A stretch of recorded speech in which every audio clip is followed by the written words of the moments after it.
What's up, Ram fans? Welcome back to the Monday Night Sports Show. I'm Madeline Davis. And I'm Ella Fredrikson, filling in for Brendan Fairbairn.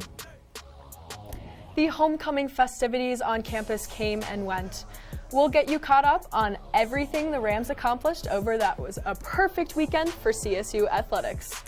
The MLB playoffs are in full swing, and man, have the games been fun so far. I'll give you an update on each series in this week's Missed Moments. And to end off the night, we have yet another week of Hot or Not. All of that and more in CTV Sports starting right now.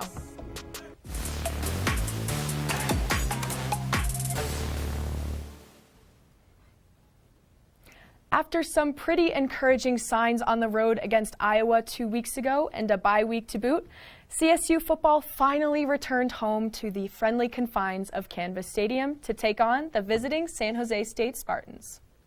And on what was a beautiful yet gusty homecoming Saturday, one thing's for sure, the nearly 35,000 Ram fans in attendance surely didn't go home disappointed. Seeing their boys in green dominate last year's Mountain West champs all afternoon, taking things in a huge way, 32-14. And in this one, the home team set the tone from kickoff that this was going to be a long day for the other side. Receiving the ball and driving it right down the field with strikes to Ty McCullough, and of course, the best player on the field, Trey McBride, to set up a 1-yard touchdown plunge from CSU back Jalen Thomas, putting the Rams up 7 less than 3 minutes into the action.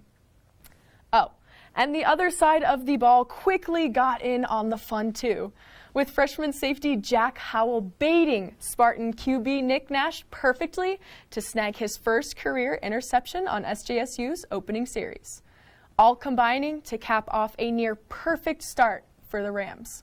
Fueled by this steady defensive effort that ended with 6 tackles for loss, 3 sacks, and 3 turnovers, CSU led things at the half 16-7. And right after the break, the offense slammed the door shut for any type of comeback, courtesy of a 60-yard bomb from Centillo to McCullough to put the Rams up 16 early on in the third quarter. After that, the Rams were able to play conservatively and rely on junior kicker Caden Camper to make things even more comfortable. He put through 5 field goals in the win last month against Toledo, and this one, number 95 did himself one better, booting through a CSU and Mountain West record 6 made kicks. When you combine this guy with the best punter in the nation in Ryan Stonehouse, your unit is going to be top-notch. And sure, while Ram fans want their team to stop settling for so many field goals and get it in the end zone more than twice, it's pretty clear this team is finally starting to come together. Just take a look at this locker room celebration from Coach Adazio and his players after the big win to start conference play. 1-0, here we go. We're on our way right now. Hell of a job. You guys did a hell of a job out there today. 1, 2, 3, 4. Fight on, you stalwart Ram team, on to the goal. Tears on his line asunder, hands down, the field we thunder. Knives on the green and gold. Fight with all your might. Fight on, you stalwart Ram team. Fight, don't rest. After the W, CSU shifts their focus to a road trip to Albuquerque to take on the New Mexico Lobos, who the Rams have not lost to in over 10 years. For CSU faithful, let's hope they can make this streak last even longer. Honestly, Madeline, that win on Saturday was absolutely insane and such a good sign for the rest of our season. Honestly, I totally agree. I was so skeptical at the beginning of the season, especially after the Vanderbilt loss, but then after that win in Toledo, just things have been looking up. I was really, really impressed by the team this weekend, not gonna lie. Absolutely. We're patching up our defensive holes, we're increasing our energy, and offense, even though our touchdowns aren't there yet, if we can keep scoring as many field goals as we are, we're not gonna have a problem. It's really fun to watch. Well, now on to some more Rams action after yet another sweep in Nevada to secure their 17th consecutive win over the Wolfpack. CSU volleyball traveled even farther west all the way to California, just like football, to take on the San Jose State Spartans on Saturday afternoon. In this match, the first 2 sets were an even split, with the Rams taking the first set 25-19 and the Spartans battling back to grab the second 25-18. Don't worry though, the Rams didn't let this second set get into their head, battling hard in the third to close it out and take a close one, 26-24.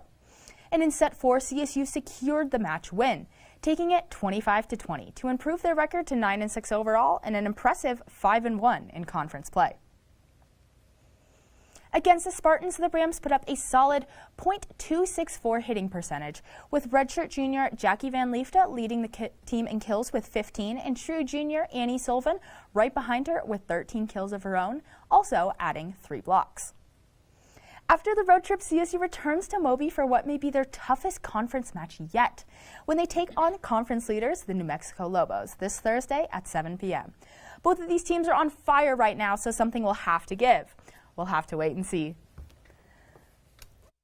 I think that this volleyball season has also been really fun to watch. I would have liked it to be 6-0, and I think they could have, but I'll take 5-1. Absolutely. I think that 6 win was a little bit of a stretch, especially for such a young team. We can't have everything perfect. We're going to make mistakes, but in the upcoming years, this team is just going to be more and more fun to follow. Oh, I totally agree.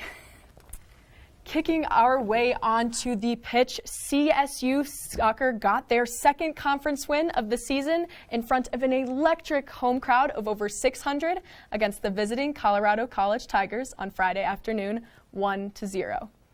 The Rams offense was attacking all game with 7 shots on goal, but was only able to sneak in 1 score. Luckily for CSU, though, that was enough to pull things out and grab a much-needed W. And speaking of that deciding goal, in the 56th minute of the game, senior forward Gracie Armstrong scored off an assist from fellow senior forward Kristen Noonan.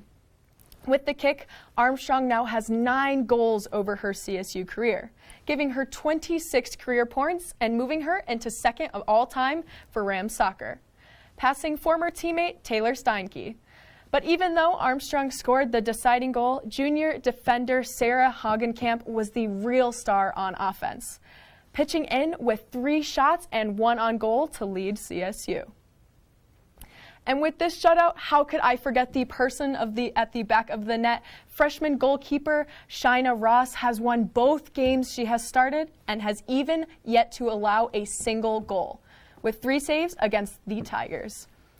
But to look at some room for improvement for a sec, even though the Rams find themselves on a winning streak, fouls still seem to be a problem. With 5 on the day compared to the Tigers' 3, regardless, CSU took their winning momentum into another home conference game this weekend against the Force Falcons. Madeline, how did they do yesterday? Yeah, Ella, well, it's safe to say that they did pretty good.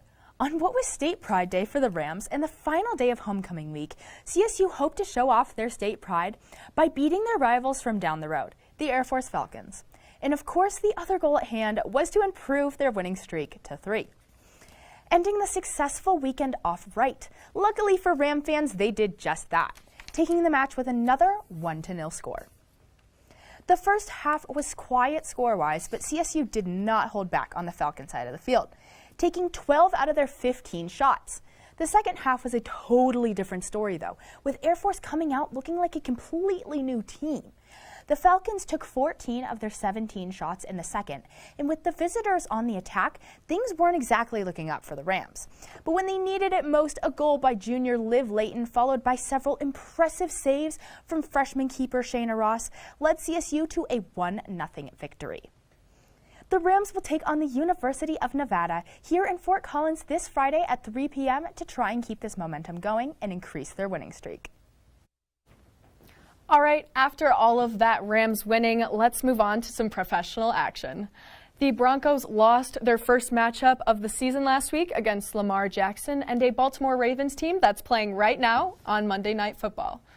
And looking to bounce back, things didn't get any better week 5 for Denver with a road trip to Heinz Field to take on the 1-3 Steelers, who were desperate for a win.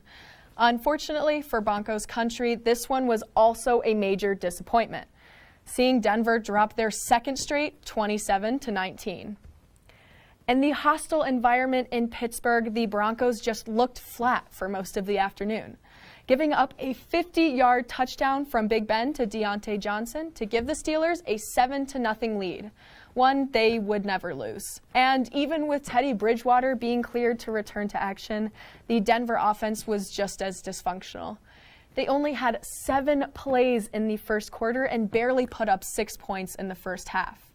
When you play the Steelers, the game plan against their offense is pretty simple. Make the tackle on the short passes to Juju, Claypool, and Johnson, and more importantly, exploit one of the worst O-lines in football to shut down what this team wants to do, pound their rock with their first-rounder, Najee Harris. But for whatever reason, Vic Fangio's squad just couldn't execute for a majority of the contest, giving up a career-high 122 yards for Harris and 2 touchdowns to, let's be honest, a washed-up Big Ben. Not to mention some costly penalties that extended some possessions and led to touchdowns. But hey, throughout all the mistakes and frustration for Denver, unlike last week, they were able to make things into a game midway through the fourth quarter. An injury to Harris surely helped slow down Pittsburgh offense, and the Broncos finally started to move the ball a little bit, scoring on a TD strike from Bridgewater to Kendall Hilton and a 39-yard rainbow to Courtland Sutton to put things within 5. But following a Steelers field goal, Denver needed 8 to send things into overtime. And on 4th and goal from the 3, Teddy floated one up to Courtland Sutton, where he was picked off by James Pierre to cut the last-second comeback short. With the L, the Broncos fall to 3-2 following their undefeated start. They'll look for answers next week in what seems like a must-win game at Mile High against division rivals Las Vegas. We'll quickly see whether this Denver team is for real or if it's another long year for the Broncos fan base. And well, Rams, it's time for a break, but when we come back, I'll give you a rundown on my favorite sport and how the postseason has shaken out over the last week. Stay tuned.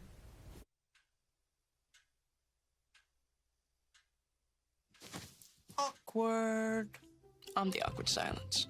You try to avoid me, then there I am again. But an awkward silence can be a great thing. Like Kelly here is about to demonstrate. You haven't really been yourself lately. Are you okay? Find out how you can help a friend with their mental health at seizetheawkward.org.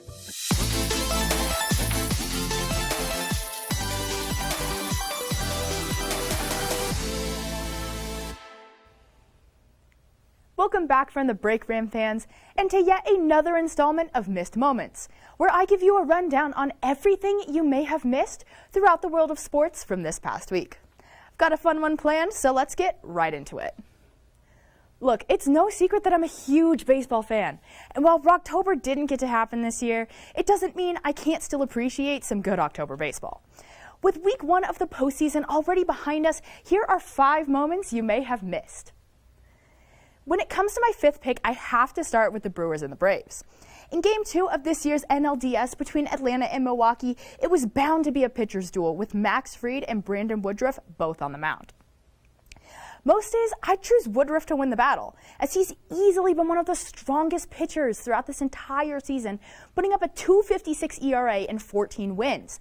But in this one, Fried absolutely dominated, pitching 6 innings that included 9 strikeouts, 3 hits, and no walks.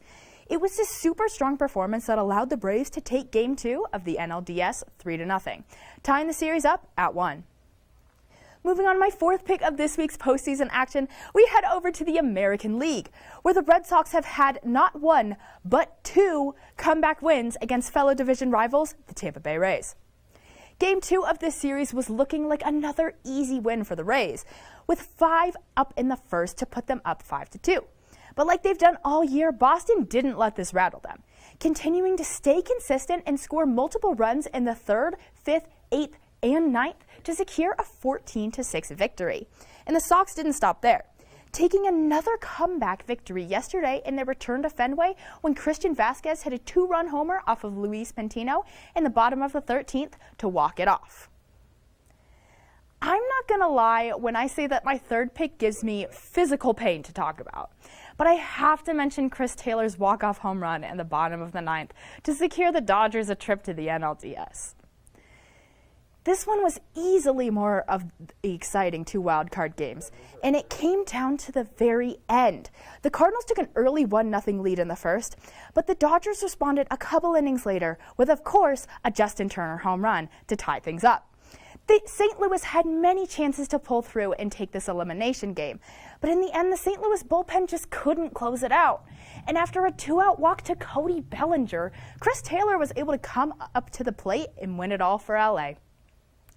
We're nearing the end, but before we get to my number one, my second pick has to be the incredibly dominant performance from Giants pitcher Logan Webb. In the opening game of the NLDS, we saw the Giants absolutely destroy the Dodgers in McCovey Cove, winning 4-0. You could say that the Giants won because of home runs from San Francisco favorites like Buster Posey and Brandon Crawford, but I personally think it was the outstanding pitching performance from Logan Webb that really secured the victory. Webb pitched 7.2 scoreless innings with 10 strikeouts and no walks. Anyone who knows the NL West knows how hard it is to shut out the Dodgers. And in the postseason, come on. Now that is what we love to see. And now to my last pick of the night. This one is a no-brainer. I had to go with Randy AROZARENA's stolen base in Game 1 of the AL Divisional. You might be asking, why would a stolen base get your number one spot? Well, maybe that's because Randy stole home. Yeah, that's right. He stole home plate in a playoff game. If that doesn't show you how much the Rays are fighting for this, then I don't know what will. With the ballsy play, AROZARENA made postseason history by being the first player to ever steal home and homer in the same game. And he's also the first player to have a straight steal of home since 1955, when legendary Jackie Robinson did it in the playoffs. To say this was an exciting moment would be an understatement. And well, Ram fans, with all of that, those are all of my missed moments for this week. But don't change the channel just yet, because when we get back, Ella fills in for Brendan on the waiver wire. You won't want to miss it. Hey, Bobo, do trees tell each other stories? I'm sorry. I'm afraid I don't know that. Hey, why don't we go find out? Listen. Do clouds take naps? I couldn't tell you. Dad, do stars visit their friends? Look!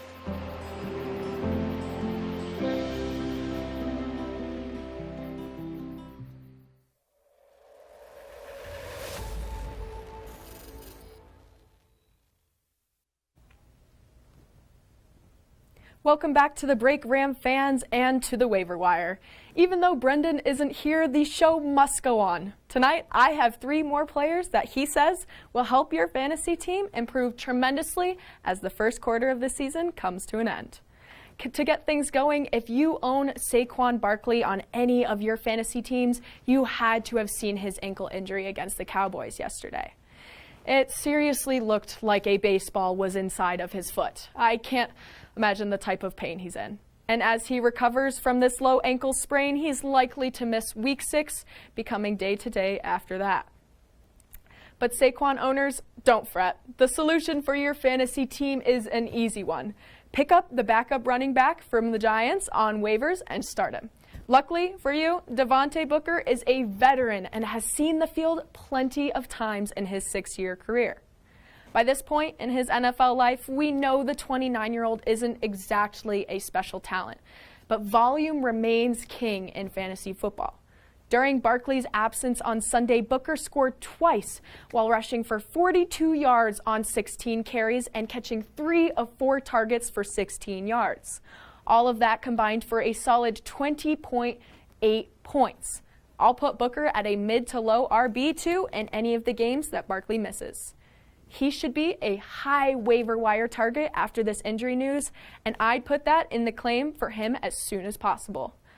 As of now, he's only rostered in 3% of leagues, but that number is going to go up drastically by the time Wednesday rolls around and the claims are finalized. And when it rains, it pours. Daniel Jones also went down yesterday after suffering a devastating blow to the head. And even though there isn't a timetable on his return, the Giants will give the rock to Booker a lot regardless. Either to relieve the pressure on career backup Mike Glennon or to keep Daniel Jones safe back there with less dropbacks. It goes without saying, but the poor Giants just can't catch a break with injuries. New York entered Week 5 without both starting receivers, Sterling Shepard and Darius Slayton, and then Daniel Jones, Saquon Barkley, and Kenny Golladay were all ruled out against Dallas. Which brings me to my next waiver wire pickup. Kadarius Toney, the Florida product selected in the first round of this year's past draft. Toney posted 78 yards on 6 receptions last Sunday in their upset win against the Saints. And in Week 5, he was even better, roasting defenders for 10 catches on 13 targets and a whopping 189 yards. The rookie definitely benefited from the lack of game plan for him and injuries too. Basically, all of New York's pass catchers, but there's no denying Toney's athletic ability. The way he was creating separation with his roots was truly special to watch. When it comes to fantasy, he's only owned in 10% of leagues and should be pretty easy to pick up because of the Daniel Jones news. I would put him at a low-end wide receiver, too, with potential to play like you're one. And okay, the young wideout did get ejected late in the fourth quarter after throwing a punch at Cowboys corner DeMonte Casey. Definitely a stupid choice, but I don't think he'll get suspended for that punch. There might be a big fine coming his way, though. And for the last wire pick of the night, Saints wide receiver Marquez Callaway has been lighting it up, and you need him on your squad. It's been hard to get the right read on the Saints so far. I can't tell if they are a mediocre team or a contender. And hey, the same can be said about Callaway. He showed a lot of flashes of being a legitimate deep threat in the preseason, but hasn't always shown up.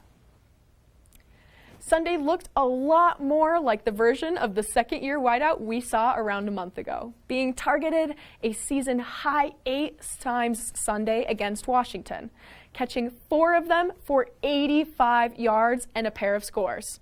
Over the last 3 games, he has 200 yards and 3 touchdowns on 15 targets, totaling 24 fantasy points yesterday, 10 last week, and 14 points in Week 1.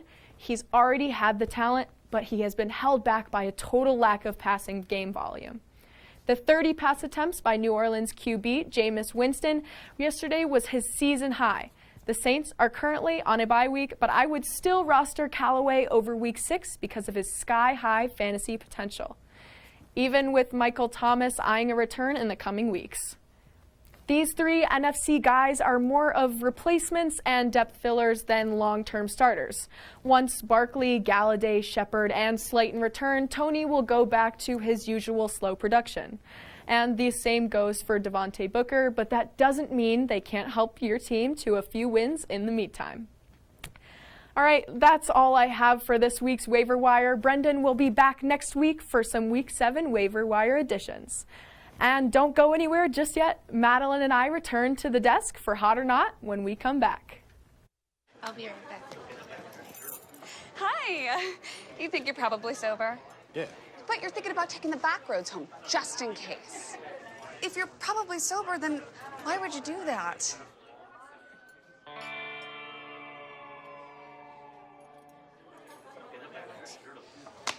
Good choice. Probably okay isn't okay. If you see a warning sign, stop and call a cab, a car, or a friend. That's a full glass of wine. I'll be chatting you later.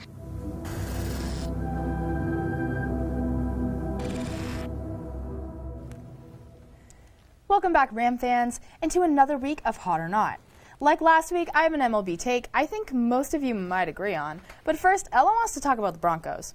You think they're frauds after dropping to 3-2? With Brendan missing this week, I think it was fitting to express my opinion on the 3-0 start for the Broncos being a fluke. I see them lose to the Steelers and I see them lose to the Ravens in very, very dysfunctional losses, and I just don't see Teddy Bridgewater being able to pull that team together to make it a playoff team. Interesting. I mean, yeah, I definitely think that the loss.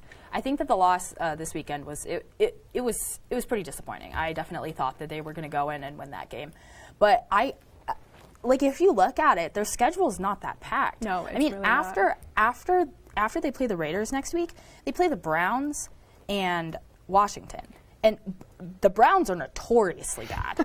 And then Washington's not so strong this year. So. No, they weren't strong last year either. We didn't really expect much from them this year. But the Raiders is going to be a game to watch. Denver has that home game. Hopefully, being back in that comfortable altitude will pick them up a little bit, give them that momentum they need, have the fans back with them to get that win. Yeah, hopefully the rivalry, the whole rivalry environment will help. Absolutely. Because I know that Broncos fans hate nothing more than they hate the Raiders. Oh, yeah. So that's like New York Yankees, Red Sox stuff right there. Yeah, me with the Dodgers. Speaking of the Dodgers. But anyway, we get it. You're a Packers fan, and you haven't had a bad quarterback in however many years. I haven't been alive. And once Aaron Rodgers inevitably leaves and comes to Colorado and joins us, then you'll see. But back to the Dodgers. My hot take this week is about my least favorite team. And it's simple. Dave Roberts is the most overrated manager in all of baseball right now. Now, if I was a Dodgers fan, obviously that would make me angry, but I am not the biggest fan of them either, which is why I am going to agree with you on this one. I think he is a player for the veterans. He would prefer to see one of his pitchers go down in flames rather than take him out just because he likes the experience. When it comes to the analytics of the game, he knows the basics, he has the IQ, but like in the postseason, when it gets rough, when it gets fast, and it catches up to him, he's not going to be able to do it. No, 100%. He doesn't listen to himself as much as he listens to his team and what his team wants. And sometimes as a manager, you have to step in and you have to say, I can't put you in. I need to put this guy in over you. I know that you want this opportunity, but we're in the playoffs. This is our last chance. And as a team that is consistently the best every year in the regular season and then goes into the playoffs and chokes every year, clearly something's wrong on the managerial side. Absolutely. I think that really, really shows in his bullpen choices. I mean, if you were to put him in that game last night with the Red Sox and the Rays and have him use 8 pitchers, I guarantee that game would have gone down a lot faster. Yeah, I don't know. I mean, if I'm being totally honest, I don't think that the Dodgers bullpen is quite as strong as they would like it to be. No, absolutely not. I think honestly, their rotation is just not as strong as we'd like it to Their be. offense is what brought them to the postseason, and that's what's going to finish it out for them. Yeah, it is. But as we know, you can't win games by having a good batting lineup. You just can't. It's pitching that wins games. And, as they started out the season with this great rotation, and, we thought it was going to be good. But as we see, how many of those pitchers are still pitching? 2. I mean, Kershaw's out, but that might be a good thing for the Dodgers considering it is October, and that is not exactly the best month for Clayton Kershaw, if I say so myself. I feel like I could do a better job in October than he does, but that's a different, hot take. Maybe it's not Kershaw. Maybe it's Dave Roberts. Oh, it very well could be. Clayton Kershaw, obviously, he is one of the GOATs in the regular season, but Dave Roberts doesn't know when to pull him in the postseason. I think that's where their problem stems. He pushes his players too hard in the regular season, and then they burn out when they get to the postseason. I mean, this year was a little bit of an exception because they were being pushed by the Giants the whole time. Absolutely. But a couple years ago, when they won 110 games in the regular season, the next team in the NL West was at 80. That is just unnecessary. It really is. Well, okay, Rams, that's all we have for tonight's show. But when we return next week, we'll see whether or not the Dodgers have been eliminated, like I hope they will, or if the Giants will be heading home. Make sure to tune in tomorrow for Bleacher Beat with Brandon Cruz. Take care, Ram fans, and we'll see you next week.